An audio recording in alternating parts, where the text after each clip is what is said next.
Hey Sagittarians, how y'all doing? Welcome. We're going to be taking a look at your month of April spring equinox towards Beltane time frame here. So, getting right into it, in your meditation, I saw the image of a lamb, sweet little lamb, brighty in bulk energy, um, representing a page of cups, really. I saw this little lamb come forward, and it sat next to the same chalice that the page of cups holds. And I saw it sit there and then kind of knock over the cup with its nose. And then I saw the water, I saw the chalice kind of break and the water, fell onto the ground. And then I saw the lamb go and stand in the water. And then as it did, it started walking around in the water, it transformed into this beautiful snowy white stallion. Now, horse energy is, of course, very much connected to you as a Sagittarius. Horse medicine represents freedom, autonomy, action, movement. Horse energy, or people who embody horse energy, do the best when their freedom isn't impinged upon. Now, that sounds like Sagittarius energy to me. And it's interesting that it came through as a Lamb Page of Cups energy, who, by spilling that chalice and walking around in the water, was able to transform into this empowered, free, autonomous version of itself, right? Because lamb energy represents gentility and sweetness and innocence and youth, and that counter energy to, a wild and free stallion. It's very different energies there. So I feel like with this, when we're looking at a Page of Cups energy, that's very much about, yes, it's a beginner's energy, but it's really about, what do you do when you look up and the time has flown? What do you do that when you do it, it just feels so good and innocent, and you would do it for free? You would do it, in the privacy of, your own space, just because you love it. What is your personal Page of Cups, and how can partaking in whatever that is for you allow you to transform into your ultimate self, as in a horse that is free and unencumbered and completely speeding ahead, Eight of Wands, chariot style, racing forward into your ultimate potential? That's very much what it feels like. And, it's interesting as well, because I feel like another way of looking at this is that by not judging and leaning into and gifting yourself with the time and capacity to do what you really enjoy doing, that's going to lead to your personal transformation and your freedom during this time. Now, we are in solar eclipse season. We are in Mercury retrograde. So while things are spinning backward, and this is going to be a time where the collective has a lot of cause and cosmic influence to really look at our held belief systems, the ways in which we act as a disservice to ourselves, really looking at our relationship to our history and our past, and really bringing those things under our personal microscopes for review. Now, not everyone is going to accept this invitation, right? You can accept it or you cannot, but those of us who do choose to accept that invitation and work with the energies as they are, we have the potential to come out of this time period not just much improved, but quite free as a result of doing so, unencumbered, right? Beautiful, like really releasing the dead weight. So your animal energy here is perfect and beautiful and very much in alignment with this, which is the otter, which is so beautiful. The otter is a Six of Cups energy, very similar, but it's about the past. So you're right in line with the season here. But it's also about, partaking in activities that you love to do as a child, or that bring out the inner child within you. This is about play. This little otter's like, will you play with me?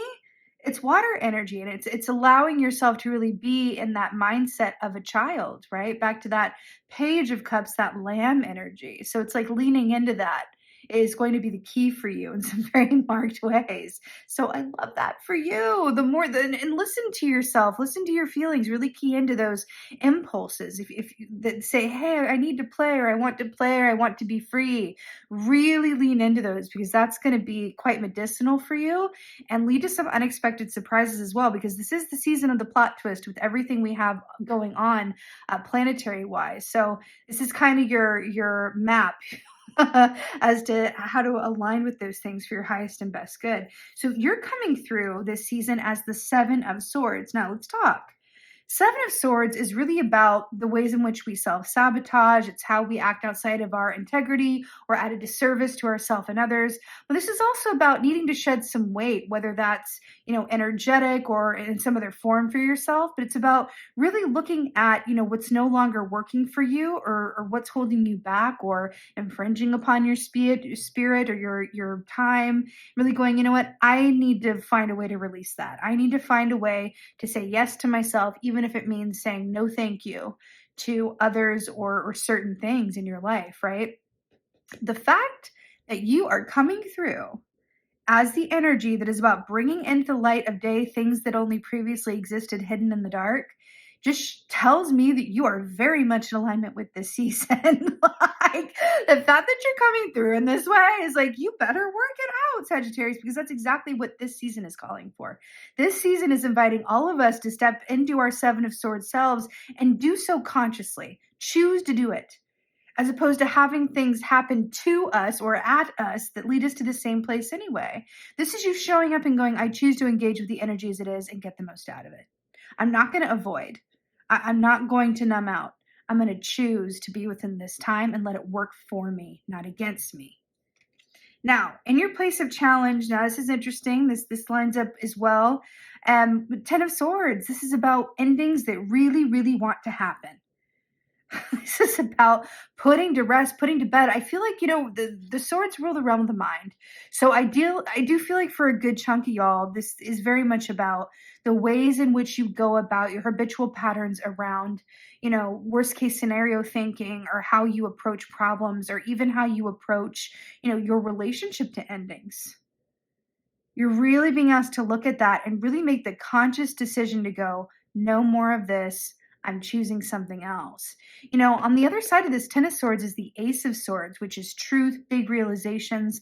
And I feel like because this is coming up in your place of challenge, and we have this owl here, which is about seeing ourselves and others quite clearly, right? It's about bringing the light of day into the darkness, similar to the Seven of Swords. I do feel like there's going to be some opportunities here where you're wanting to face some uncomfortable truths that might lead to you needing to, make some changes that might be a bit difficult in nature for whatever reason, right? Either because they become comfortable and it's a known path and you don't know what lies ahead. So choosing the comfortable or familiar over what you don't know might be quite tempting. But I do feel like it's one of those things where, as uncomfortable as that might be, the only thing that will elicit more discomfort than that is, keeping with the status quo and keeping onto how things have been, because you've outgrown some people, places, or things, or aspects of your own self and the way that you think about things that really want to be put away and put on that expiration shelf, right? In favor of newness, in favor of something else, right? Stepping into that horse energy and allowing yourself to be free, unencumbered, right? Even by your own mind. So your advice here is brilliant. So this is Six of Wands. I mean, couldn't be better. This is very much about victory, but it's also about allowing yourself to be seen and appreciated for who you are and what you do. The wands rule the realm of the soul. So this is all about the work that we do that is directly connected to our soul purpose. It's about our relationships that really fire us up and give us energy that we care a lot about. So with this Six of Wands coming in as your advice, this is also saying, like, trust that not only victory is yours, but trust that if you are able to move through this time with confidence, then you are going to be able to come out the other side of it feeling like you have truly come through the battle, the victor, right? And I don't want to say that this time is going to be all battle-like or whatever have you. You've got a lot of play energy here with the otter, and there's a lot of sweetness to it. But there is this sense of, oh, look, he's riding a horse there too.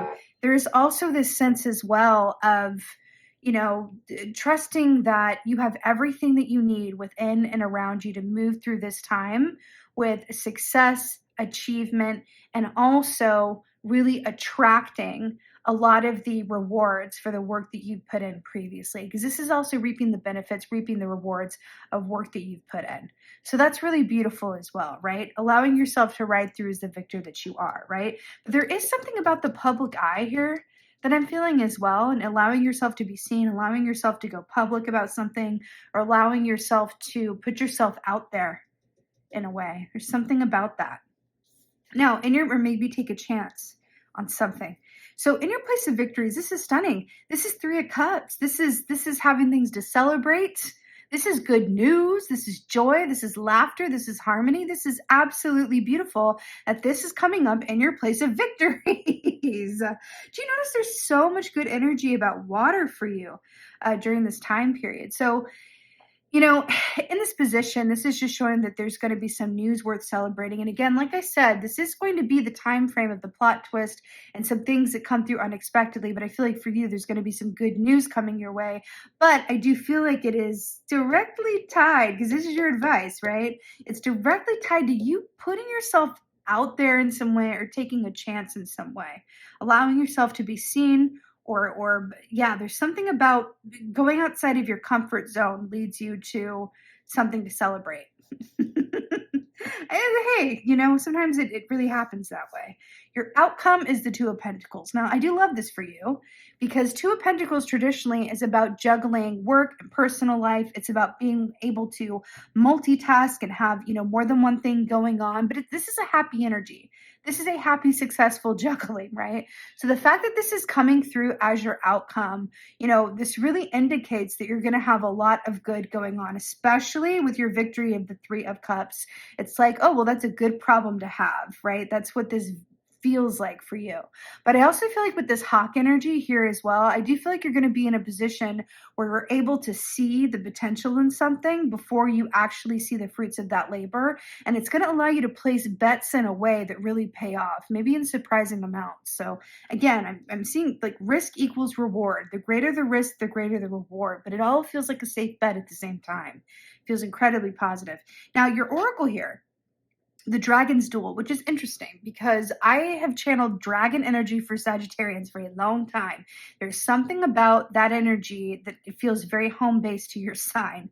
So Dragon's Duel, inner conflict, morality, conscious choice. Remember what I said about making the conscious choice to move into this time from a place of not just adaptation, but being willing to bring things into the light of day. And in doing so, really reap some benefits and rewards and opportunities that you wouldn't have otherwise. Again, back to this Page of Cups and being willing to partake in that play and joy and really allowing what you love to do lead you into a place of ultimate freedom. I'm hearing for some of you, there's going to be a financial freedom or I'm hearing even like a social freedom that comes from you doing this. It could be that you meet people or aligned with opportunities doing something that you love to do that you're like, wow, like I followed what I loved and then I aligned with people who love the same thing. And now I have a whole new tribe. Now I have a whole new job opportunity. Now I have a whole new relationship. There's something about that ties that bind and really finding that place of connectivity through a love of something that is especially related to either something you love to do as a child or something that awakens that child within you. But whatever it is, you look up and the time has flown, leaning into that, choosing to lean into that consciously through conscious choice. Now, with the dragon still here as well, remember 2 + 3, 5. 5 is the number of change, and this is very much a season of change, 1000%. This is also very much about that story, that Native American story where it talks about the two wolves that live inside of all of us. There's a quote, good wolf and a bad wolf. And, they're both starving and the one that you feed is the one that wins. It's very much Dragon's Duel here. And this really speaks to that 10 of Swords and the 7 of Swords aspect of you, where you're really choosing to construct your mind palace in a way that supports, uplifts, and manifests your desired life, right? There is an unspoken energy of magician here where I do feel like you are, very much being asked to step into this magical energy of transformation because you're going from that lamb into the horse as well. So I do feel like that's quite empowered and magical for you. And I do feel like you're going to come out of this time with, again, a lot to celebrate here with the Three of Cups, but also having, a lot going on that you're going to need to juggle. It's like you end this season a very different place than how you entered it. And I do, again, feel like it's tied to, risks that you take or putting yourself out there, being willing to, do something outside of your comfort zone that really leads to freedom, wish fulfillment, dreamscape. Feels really, really, really, really, really, really positive. So with that being said, beautiful Sagittarians, this is going to be a very important season for you, but I'm excited for you. There's a lot of good here and a lot of potential for you to step and exist in a very different place that is worthy and reflective of all of the effort that you've put in previously. So that is beautiful. We love seeing that. So with that being said, I so hope that this helps and resonates. If so, please let me know in the comments below. I absolutely love reading your comments. Holler at me in the comments, Sagittarius. I'm so happy to be back with you guys after some time away. I am traveling at the moment. So I am in a temporary undisclosed location in America. I'm in a hotel right now. So thank you for your patience as I go through this time of transition. Myself, I'm waiting on a visa approval at the moment so that I can go back home to the UK. So yeah, thank you guys for your patience again and joining me on this journey. And with that being said, again, just thank you so much for being here, your support. And most of all, and as always, my beautiful Sagittarians, thank you for being you. And be well. Until next time.